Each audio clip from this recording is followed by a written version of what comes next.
We'll put that back in and this over there so I can open this. We're going to heat it up afterwards. Okay. You want to put on the jacket, blue one? Yeah, no. Oh, yeah, we'll put this on and afterwards we'll change it.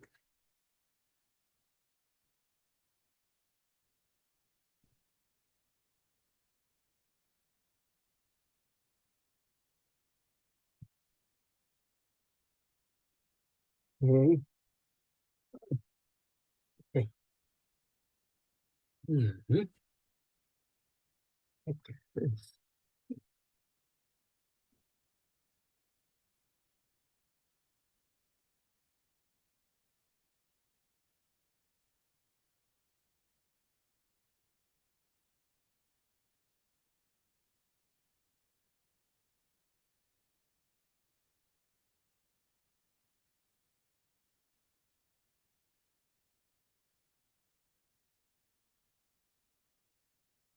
Oh, there. Keep driving.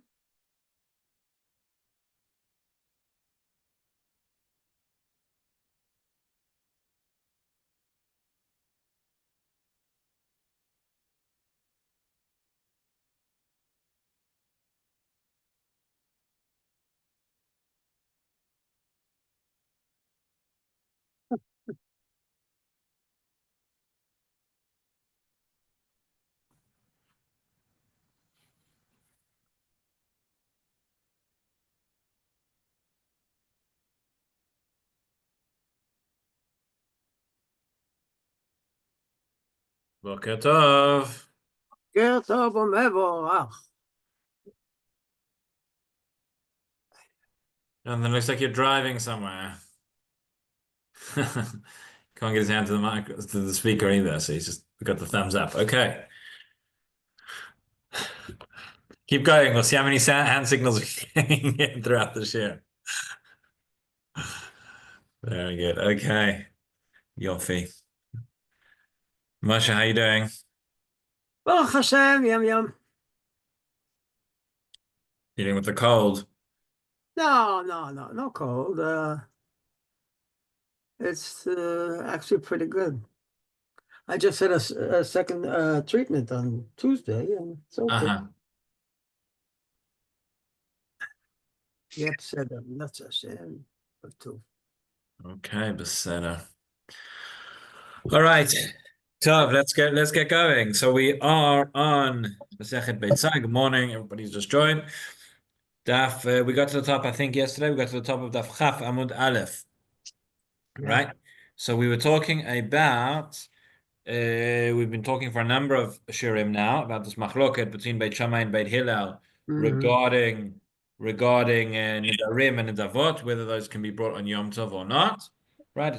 Certainly, according to Beit Shammai, no. According to Beit Hillel, we have a machloket Tanaim as to what their view is regarding that. So we ended off. We had those brights. Let's pick it up the bottom of Daf Yud Tetamud Bet. We saw the last line of the Braita said with the Rabbi Elazar Rabbi Shimon talking about whether you can bring a korban todah on Chag, and he said Rabbi Elazar Rabbi Shimon said Yotzeba mishum simcha ve'eno yotzeba mishum chagiga. That was the korban todah. That his opinion is that one can bring the nedarim nedavot, and therefore you could bring the korban todah on Yom Tov, and through that you would fulfill your obligation of simcha, of shamei simcha. You would not fulfill your obligation of chagiga. So yeah, the Gemara said pshita. That is obvious, right? Davar shebechovahu. This is an obligation. V'kol davar shebechovah eino ba'ena ela min achulin. Meaning that you have an obligation, a chovah, to bring the korban chagiga, and any time you have a chovah towards the, sorry, if I can just ask everyone to mute themselves because there's a bit of an echo. Anytime that you have a chovah, an obligation towards the Beit HaMikdash, so you have to bring that from chulin. You can't bring that from something which is already hekdesh. And the reason for that is, we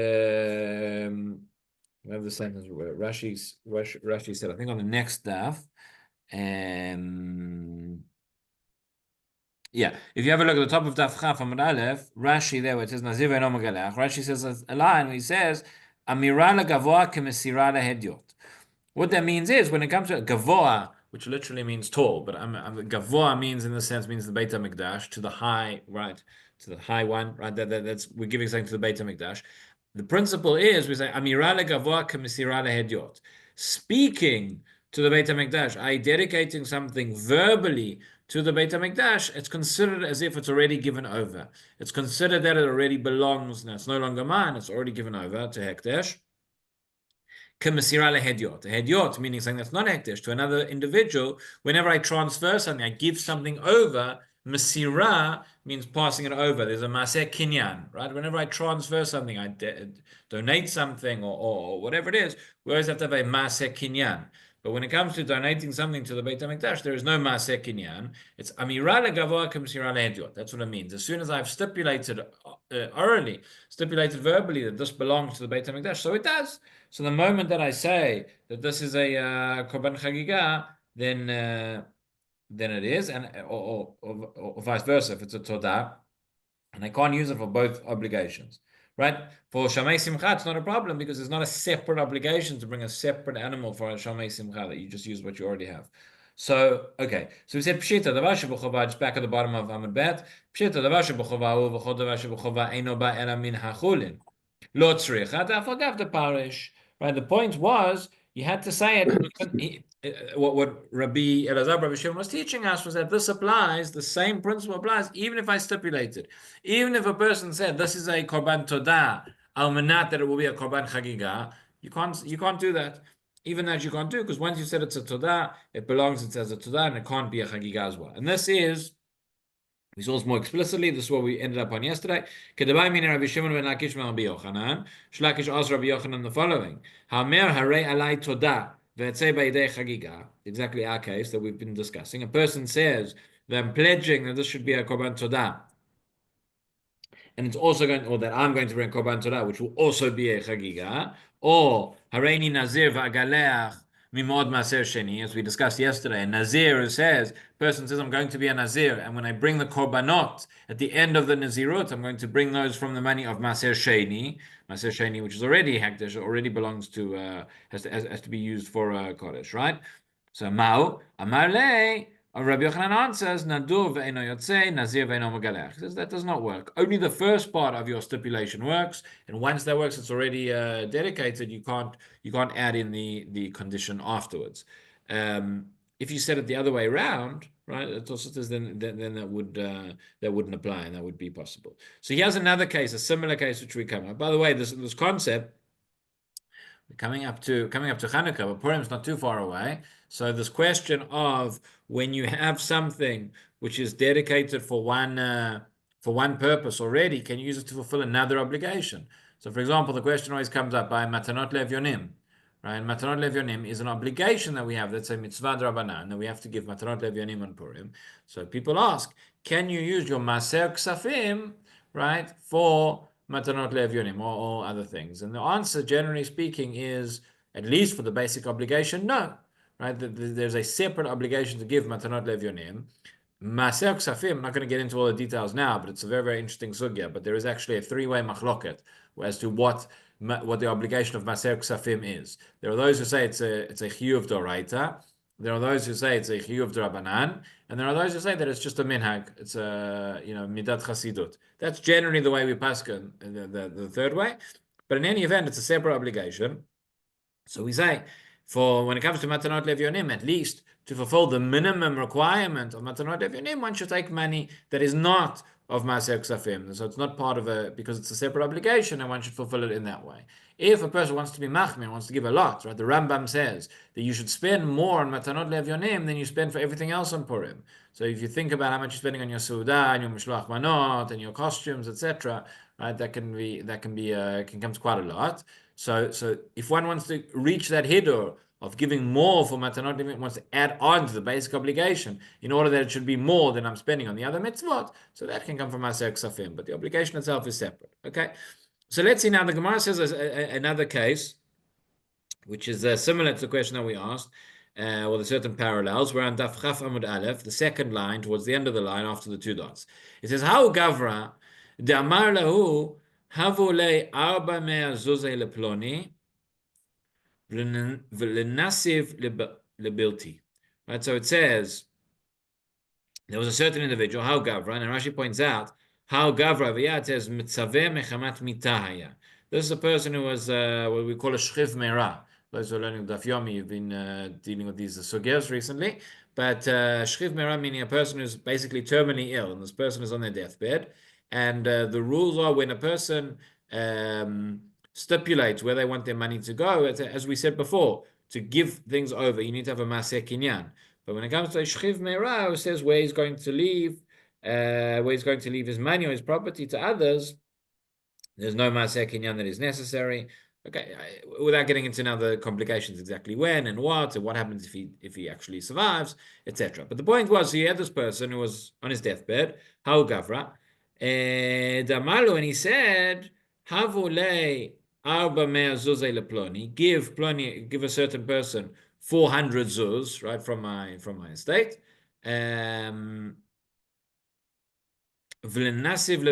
Beauty, and he should marry my daughter. Okay, so Marav Papa. So that was the stipulation. That was, he said, this person, the Shemara, he said, give so and so, give Reuven 400 zuz, but he has to marry my daughter. So Marav Papa, Arba Mea Shakil,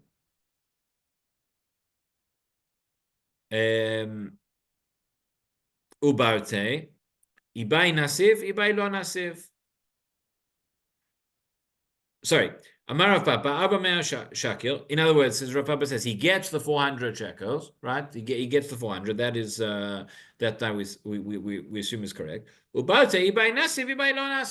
if he wants to marry the daughter, he can marry her. If he doesn't want to marry the daughter, he doesn't have to marry her. I.e., the money is not dependent on fulfilling the condition of the marriage, because the way that it was said was, he said, I'm giving him 400 shekels. That's it, it's done. Okay. Then he added afterwards, he said, and you should marry my daughter. But it's a separate statement, like the cases that we saw before. So he can fulfill that, he doesn't have to fulfill that.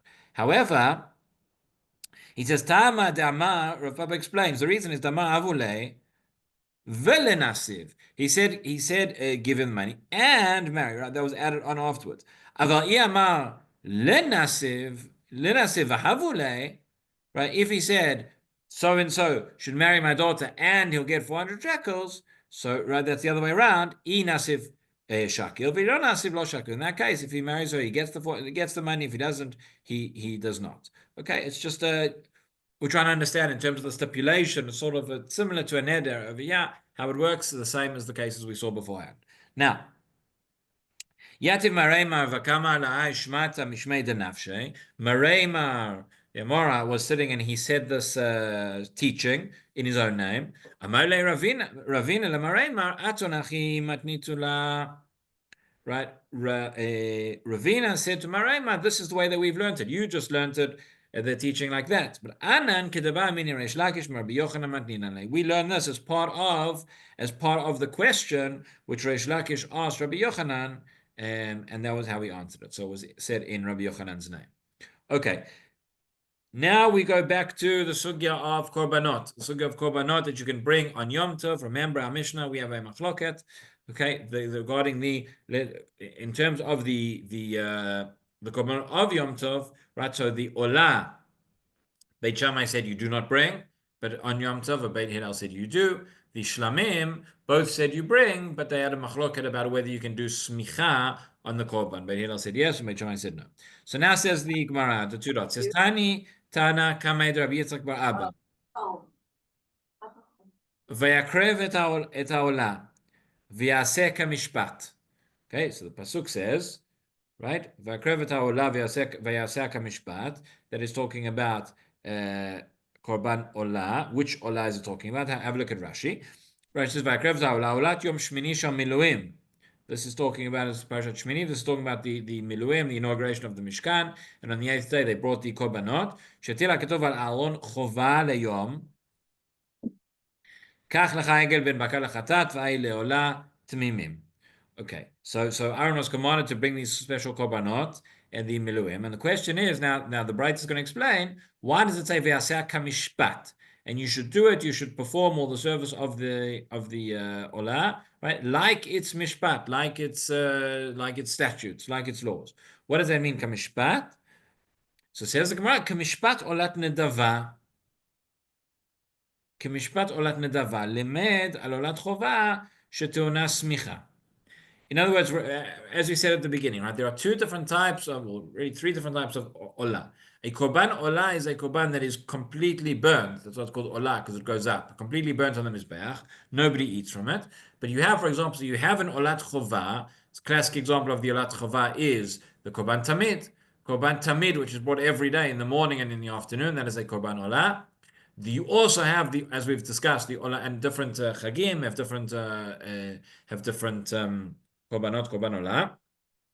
That is the olat chova. There is also an olat nedava, meaning anybody who wants to can come and can decide to volunteer to bring a korban to the Beit Hamikdash. They want to bring an olah, they can bring an olah. They want to bring a shlamim, they can bring a shlamim. That is a korban nedava. So we understand why. What we've said until now is that really everybody agrees that an olat nedava you would not bring on Yom Tov because there's no purpose in it.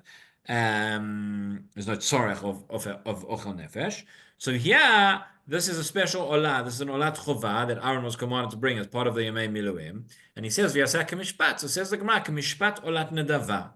In other words, when you have an olat chova, you have to perform the same. You have to do it the same way that you would do an olat nedava.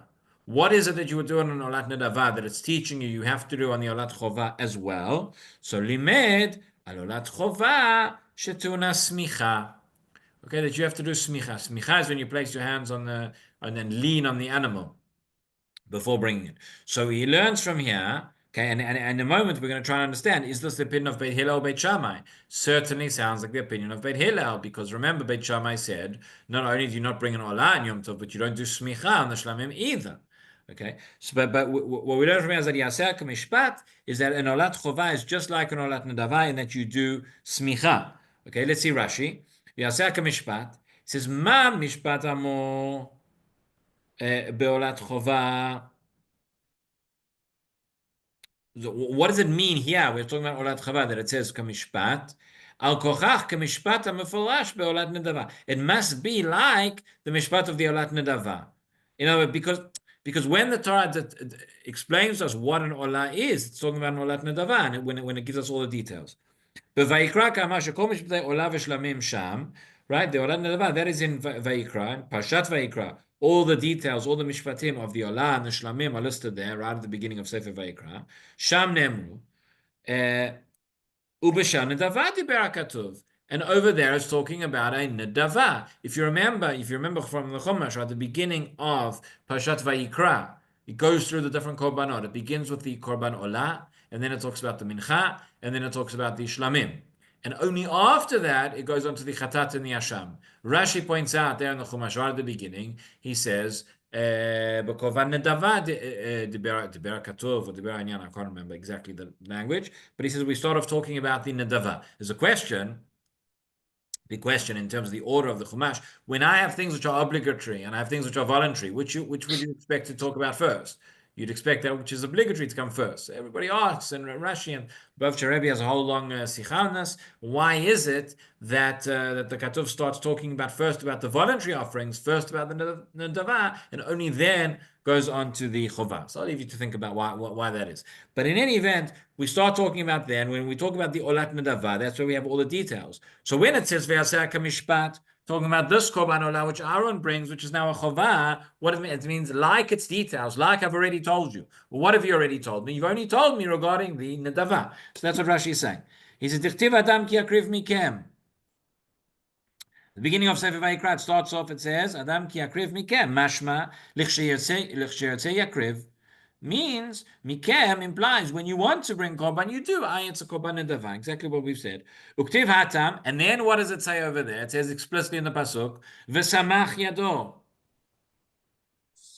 and you will do smicha. You'll place your hands on the animal, right? V'ata hai kamishpat. So here now in Shmini, when it says kamishpat, tichtiv v'olat chova, by the olat chova lelamed aleh shtitan smicha kisham mishpatei nedava. When it says kamishpat, that is to teach you that when you have an olah, which is like olat chova, you have to do it with the same details, with the same mishpat, as you would for an olat nedava, which means you have to do smicha.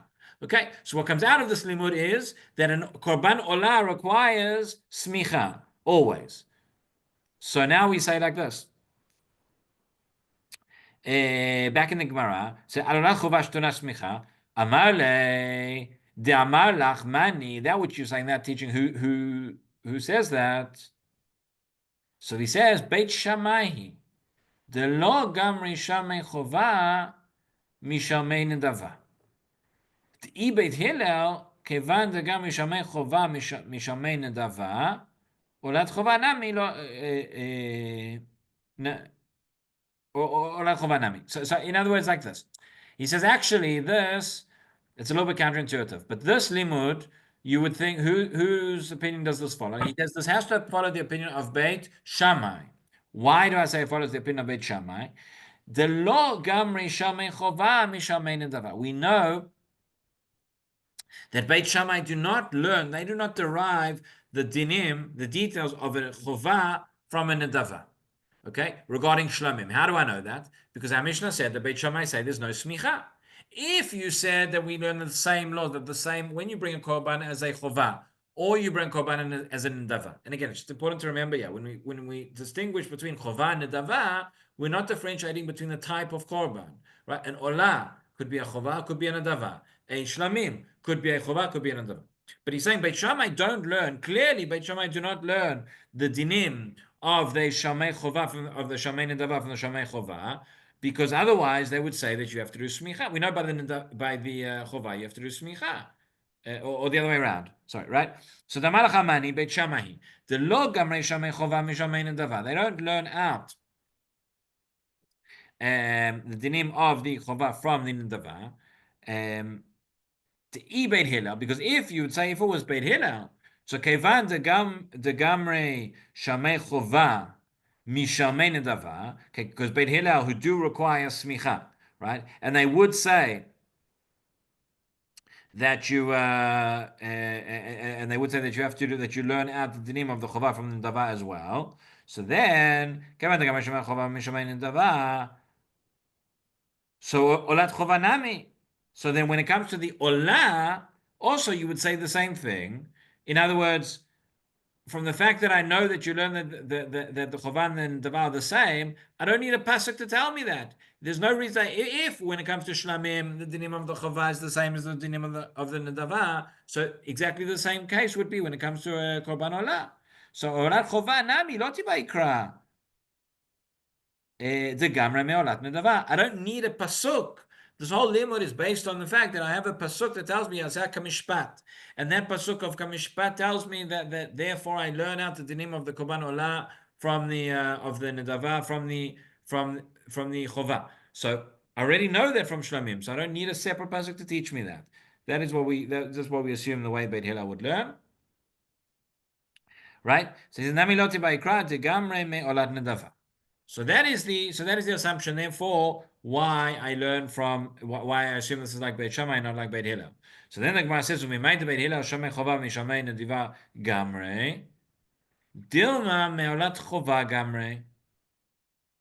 So you say no, but maybe the whole thing works backward. How do you know that Beit Hillel say that I can learn it when it comes to the shlamim, that I can learn the nedava from the chova? Maybe the entire limud is backwards. Maybe Beit Hillel learns it from the pasuk regarding the olah, and since I know it by the olah because of the pasuk, therefore I know it by the shlamim as well.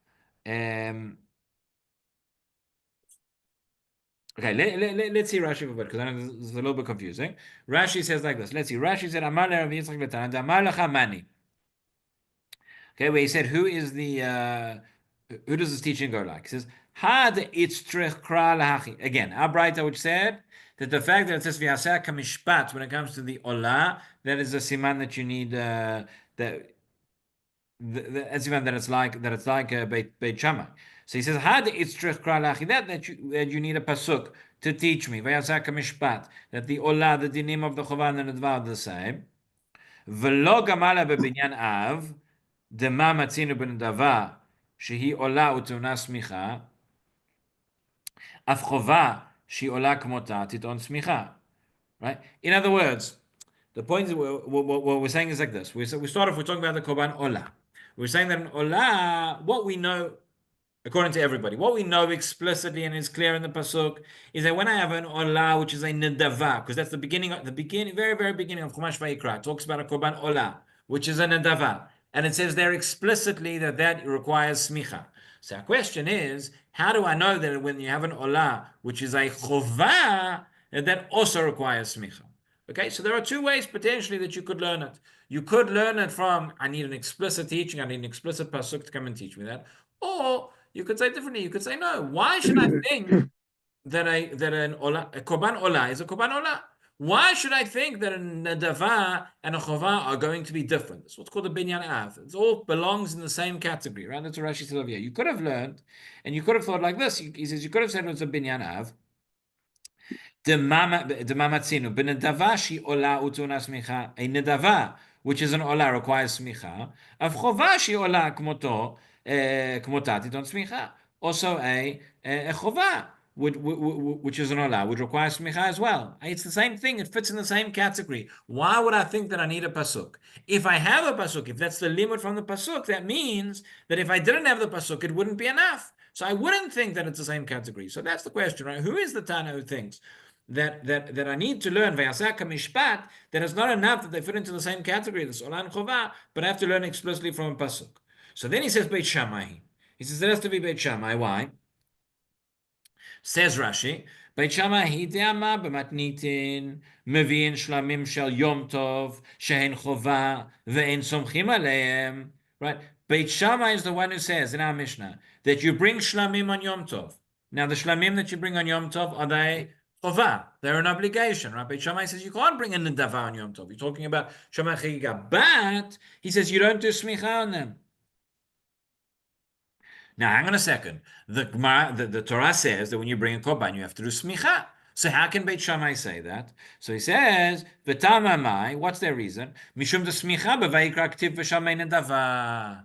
When it says explicitly in the Chumash in Vayikra that you have to do smicha by shlamim now, but that's talking about shamei nedava. And the pasuk says, "Im zevach shlamim korbanov v'samach yodov." Right, that's just a quote of the pasuk. You know, if they had punctuation marks, if the Rishonim had written with punctuation marks, it would be a lot easier to a lot of the things that we don't understand would become very, very clear. But that's there you go. So then he says, "Vakas savrila gamrinan chova min nedava." The pachinan malin nedava שכן מצויה בכל שעה שירצה יתנדב יביא, תרומה בחובה שאינו אלא שיתחייב. So, okay, so we're going to see this. This is going to come a little bit further on in our Gemara, but it's talking about the comparison between the chovah and nedava, and essentially what's the difference between them, and why you would accept that you learn from one to the other.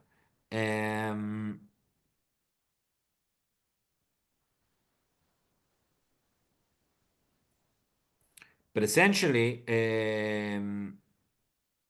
if you skip a couple of lines further on, where Rashi says where the line starts Yom Tov and then he says Hilkach, maybe 3 lines before the end of this Dibra Matchon Rashi, but he says Hilkach olat chova nami ilav deperet bakra kamishpat lo ava bayasmicha techova min nedava lo gamrinan. In other words, according to Beit Shammai, we're saying that you don't learn. There's 2 separate categories, and they have differences between them, and you can't necessarily learn from the chovah to the nedava. Therefore, the fact that in a nedava you have smicha doesn't necessarily mean in a chovah you have smicha. So when it comes to the